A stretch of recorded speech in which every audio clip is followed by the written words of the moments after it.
Assalamualaikum warahmatullahi wabarakatuh. Selamat pagi anak-anak. Kali ini kita akan melanjutkan praktek kita penyimpanan arsip menggunakan sistem masalah ya, atau disebut juga dengan sistem subjek. Ada hal-hal yang harus kita perhatikan bahwa dalam penyimpanan arsip menggunakan sistem subjek ini kita harus mengetahui isi surat itu tentang apa. Kita bisa melihat dari perihal surat. Kalau surat itu tidak ada perihalnya, maka kita harus membaca surat itu secara keseluruhan, baru kita akan mengetahui surat itu masalahnya apa. Baik anak-anak, sekarang kalian perhatikan cara menyimpan arsip menggunakan sistem masalah dengan baik ya. Silakan kalian perhatikan video berikutnya. Selalu ibu ingatkan, ada hal-hal yang harus diperhatikan kalau kita akan menyimpan surat. Yang pertama adalah kita harus tahu dulu itu surat masuk ataukah surat keluar.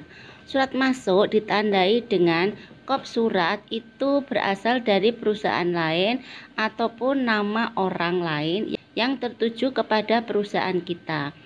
Kalau surat keluar itu adalah kita bisa melihatnya dari kop suratnya itu adalah kop perusahaan kita, ditujukan kepada orang lain atau kepada perusahaan lain. Yang kedua, untuk surat pertama diberi angka 0, surat kedua diberi angka 1, surat ketiga diberi angka 2, dan seterusnya. Kemudian nanti dalam penyusunan arsip itu kita urutkan sesuai dengan urutan tanggal. Ini adalah contoh daftar klasifikasi masalah. Jadi nanti kita menyimpan arsipnya itu, membuat kode suratnya itu atau kode arsipnya itu dengan disingkat seperti ini ya. Contoh keuangan disingkat KU dengan menggunakan huruf kapital semua. Kemudian kepegawaian KP, perekonomian PE, pesanan PS, surat dinas SD, penawaran PN, pengiriman PM, dan seterusnya. Kalau daftar klasifikasi masalah seperti ini menunjukkan bahwa organisasi atau perusahaan itu belum dalam skala yang besar. Jadi ini masih sifatnya sederhana.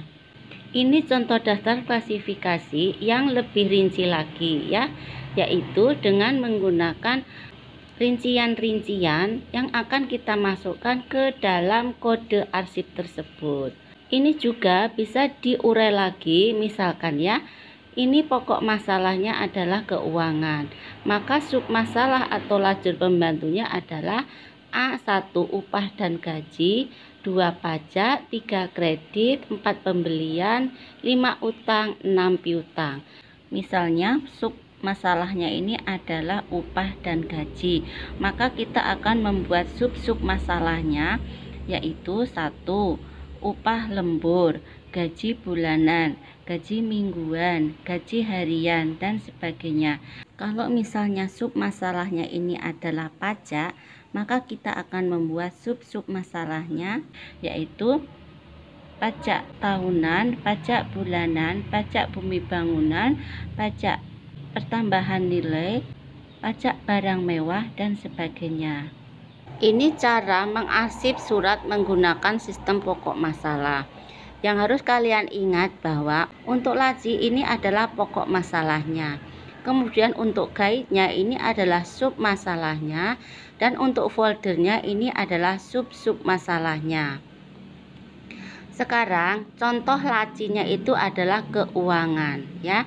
Maka sub masalahnya itu adalah upah dan gaji, pajak, kredit, pembelian, utang, piutang, dan sebagainya. Kemudian untuk sub masalahnya ya, ini bisa lebih rinci lagi. Misalnya kalau gaji itu gaji bulanan, gaji mingguan, gaji harian, dan seterusnya. Kalau misalkan kredit ya, maka bisa diurai lagi kredit motor, kredit mobil, kredit TV, kredit peralatan kantor, dan sebagainya. Jika laci itu mengenai pokok masalah, maka guide-nya adalah sub masalah dan foldernya adalah nama kegiatan itu. Kemudian jika lacinya itu tahun, maka guide-nya itu adalah masalah-masalah tadi ya, misalnya keuangan, kepegawaian, perbekalan, perekonomian, pendidikan, dan sebagainya. maka foldernya itu adalah tentang upah, gaji, kredit, pajak, dan sebagainya. Ini adalah contoh jika lacinya itu ditulis tahun ya, maka guide-nya adalah masalah. Kemudian untuk foldernya adalah aktivitas-aktivitas tadi. Ini ada contoh cara mengarsip surat menggunakan sistem pokok masalah atau sistem subjek ya. Di sini Ibu akan menjelaskan jika keuangan ini sebagai guide ya. Dan penyimpanan surat itu antara surat masuk dan surat keluar itu dipisah.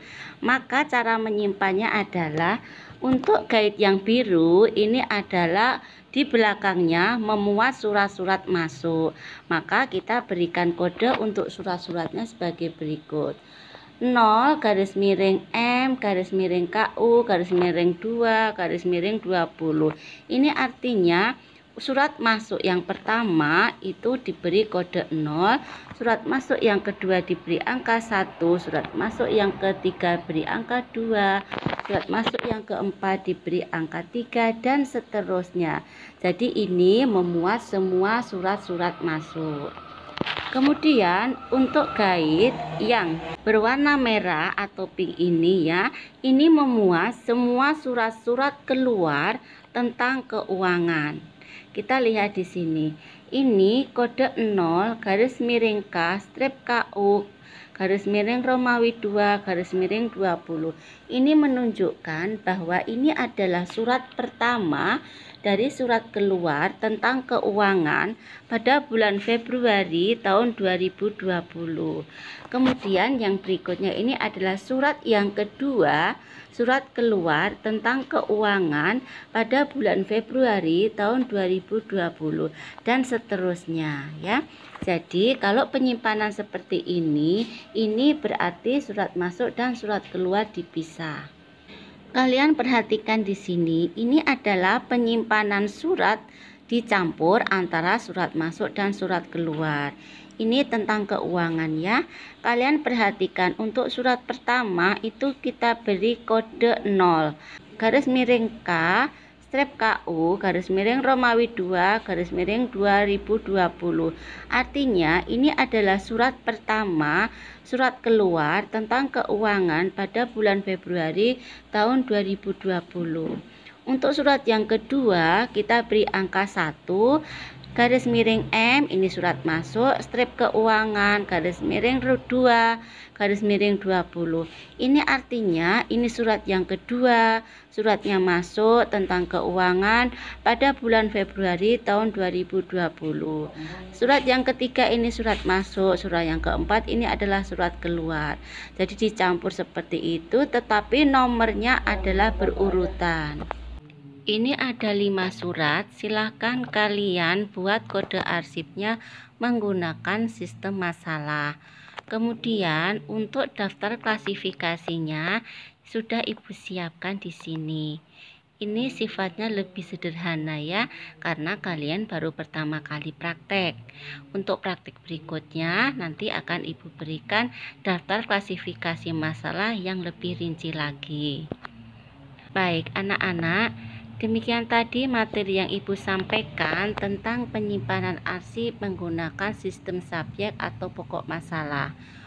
Silakan kalian mempraktekkannya dengan menyimpan surat-surat tersebut ke dalam sistem masalah. Kemudian, jika ada hal-hal yang belum jelas, kalian bisa menanyakan di grup WhatsApp pelajaran kearsipan. Nanti akan kita bahas bersama. Ibu tunggu hasil kerja kalian di classroom ya. Dan Ibu akhiri, assalamualaikum warahmatullahi wabarakatuh. Selamat pagi.